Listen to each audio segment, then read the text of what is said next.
Sistem tanam paksa atau Kulturstelsel adalah sebuah aturan yang dibuat oleh Gubernur Van der Bos yang mewajibkan setiap desa menyisikan tanahnya untuk ditanami tanaman wajib.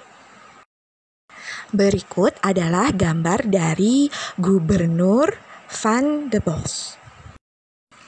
Dalam sistem tanam paksa, rakyat dipaksa untuk bekerja dan menanam tanaman wajib tanpa mendapat imbalan.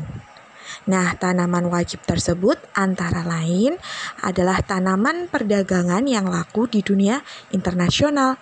Apa sajakah tanaman tersebut? Tanaman wajib yang diperdagangkan yang laku di dunia internasional pada waktu itu ada yang pertama, kopi, kedua, tanaman teh, ketiga, tanaman lada, keempat, kina, dan yang kelima adalah tanaman tembakau.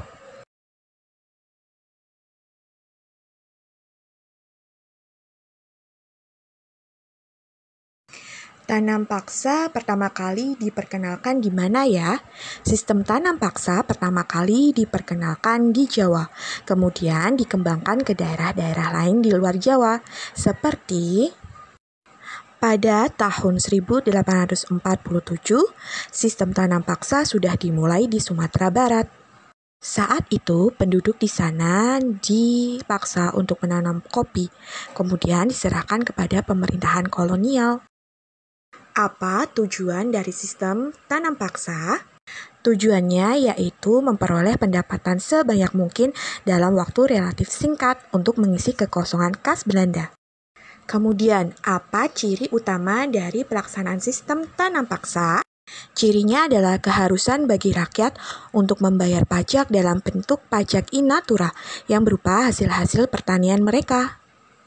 Dalam pelaksanaan tanam paksa, sebenarnya sudah ada ketentuannya dalam sistem tanam paksa yang terdapat dalam Stadblad atau lembar negara pada nomor 22 tahun 1834. Namun, ketentuan-ketentuan tersebut ternyata hanya tertulis di atas kertas saja. Karena dalam kenyataannya, pelaksanaan tanam paksa banyak terjadi penyimpangan karena hanya menitik beratkan pada kepentingan imperialis. Nah, ini adalah beberapa penyimpangan-penyimpangan tersebut. Karena terdapat penyimpangan-penyimpangan tersebut, maka membuat rakyat menjadi menderita dan melarat, sehingga terjadi kelaparan. Tanam paksa yang diterapkan oleh Belanda di Indonesia telah memunculkan aksi penentangan. Salah satu tokoh Belanda yang menentang sistem tanam paksa adalah Edward Douwes Dekker dengan nama samaran Mutatuli.